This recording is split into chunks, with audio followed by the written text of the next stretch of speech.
e comme dabla borom pompon yi dafa teew ñii ku ci sikk sàkka ñàkkoo ne ko dangaa leew Prince lim dóor daa bokkul ak li ki yëkkee di bëm seen rapport comme leena su ma koy xool mu si mystique yi bëm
accompagné d'une très forte délégation ñëw partager ak yéen bis bu mag bii comme ni ngeen ko xamee rek ça c'est le rendez-vous du donner et de recevoir c'est la jeunesse qui est là réunie ànd ak les deux zones muy zone 1A ak zone 1B di féliciter bu baax a baax seeni président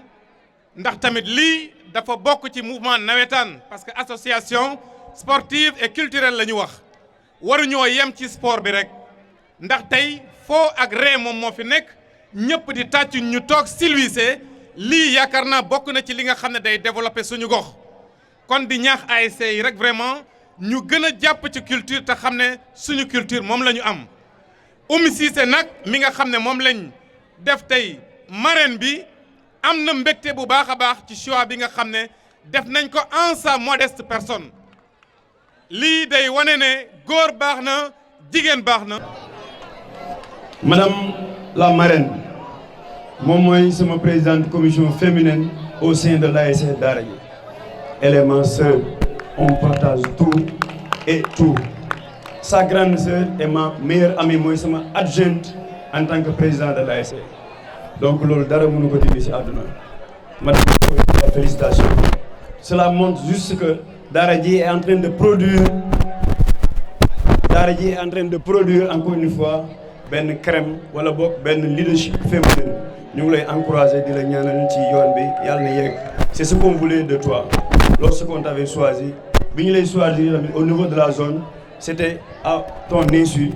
j'ai été là-bas donc lii lañ bëggoon ci yow yàlla na nga dem ba yegg sa grande sœur yegg wala sa tata. Ainsi que ñu ngi boole nuyoo bi ñi nga àndal ñëpp parce que ñoom ñëpp on a de très bonnes relations Oumy Cissé mais Big Ndiaga qui est absent mais mu naxari ko lool on vient de parler par message nee na xel bi yëpp mu ngi fii Free Info Koungheul Info yéen ñëpp xibaaru Bambouck ñu ngi leen di aussi nuyu parce que yéenay taaral bés yi yéen a koy yóbbu fi mu war a yegg waaye du ma ñàkk a nuyu ñenn ñi nga xam ne ki doon lim sànq daf ko fàtte parce que dañu indi une délégation de 48 personnes c'est une délégation de 48 personnes mu am si biir nag lu ñu tuddee Musu Kendo les Musu Kendo dañ leen a fàttewuñu leen sax waaye dañu résumé liste bi ak ñeneen ñu bëri ñu nga xam ne tudduñ leen duñ ci jaar mais ñoom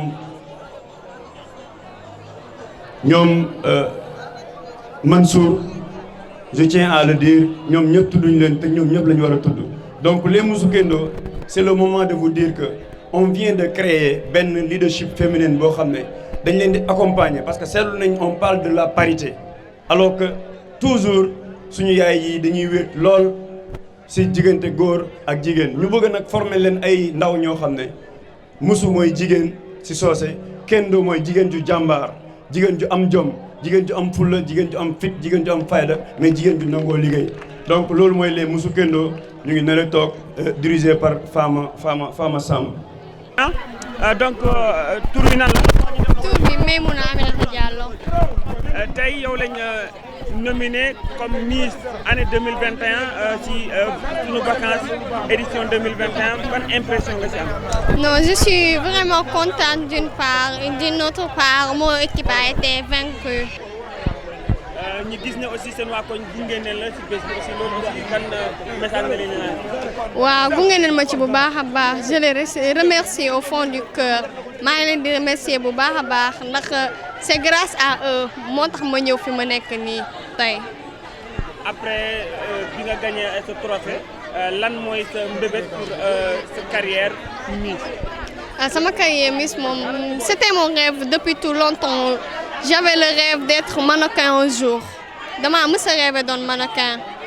te vacances yi nii ñu jël ma def ma seen Miss aussi j'étais très honorée moo tax ma kontaan ci pour participer ci aussi te bëgg naa cee continuer bu baax a baax. loolu ñu mën a wax aussi par rapport à l'organisation de cet événement. Cet événement a été très bien organisé nañ ko bu baax a baax alhamdulilah organisé nañ ko bu baax a baax. Il a été sécurisé, machallah, sécurisé nañ lépp. Vos impressions, monsieur? Juste que am contentement bu rëy te tamit di remercier carrément ñi nga xam ne ñoo nekk suñu dirigeants yi en plus di encourager ñi nga xam ne carrément ñoo bokk jongante bi mais nag tamit en plus di remercier les membres du jury ak képp ki nga xam ne carrément il était présent ici ñoo la ñuy remercier juste di wax ne que carrément ñun dañoo kontaan bi nga xam ne on peut même pas exprimer suñ émotion te tamit di yëgal gars yi que carrément ici c'est Koungheul qui gagne c'est pas Diankalaar ay see Yogo ay see xay gi ay see Diankalaar yëpp benn la kaf ak foo ak ree kese la. beneen bi mooy gis nañ aussi yéen a ngi bokkoon compétition ak yeneen ASC mais jongante est-ce que météo na si yéen. waaw météo na trop parce que depuis le début jusqu'à présent on a montré des preuves yi nga xam ne carrément c'est fiable que ça soit commencé depuis début ba si finale bi on a même am na fu nga xam ne dem nañ ba tollu foofu mooy demi-finale ñu ne carrément dañoo sàcc ñu supprimer loolu ñu supprimer jury bi proposer waat yeneen jury waaw ñi ñëwaat indiwaat lii mais ça n'empêche pas que gars yi ba léegi ñu ngi wax mais c'est juste que dama la ñuy wax ici c'est pas Diankalaar qui gagne c'est Koungheul kaf ak foo ak ree kese la amul leneen. La grande finale de sunu vacances édition 2021 vos premières impressions par rapport à cet événement. Voilà avant tout d'abord ñu ngi rafetlu teewaay bu baax a baax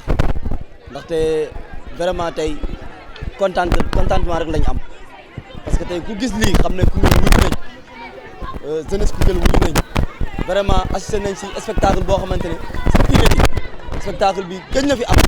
te xol yëpp fees na wax dëgg yàlla kontaan nañ bu baax tey. nga amoon ñaari parrain kenn ki Mamadou Diouf Kaaw kenn ki di Oumy Cissé loolu ñu si mën a wax. waaw vraiment ay champion lañ surtout Kaaw moom dafa def lu jéggi dayoo. Oumy Cissé ñëw def lu jéggi dayo donc ñu remercier parce que tey lii bu melee lii yàlla ak ñoom la c'est-à-dire di nga ci jàpp à 100% donc loolu fierté la pour Koungheul et fierté la pour les deux hommes. bi mooy ren def ngeen ko mu nekk première édition bi fan ngeen bëgg a dem. waaw incha allah si kattanu yàlla bu si yàlla àndee incha allah dinañu waajaat deuxième édition bi te deuxième édition bi bu soobee yàlla moom mooy gën a tar moom mooy gën a neex. édition bi incha allah. est-ce que am na lu ngeen war a def ci biir année scolaire bi aussi. waaw fu mu toll nii nag amul dara lu ñu programme ci année scolaire bi vraiment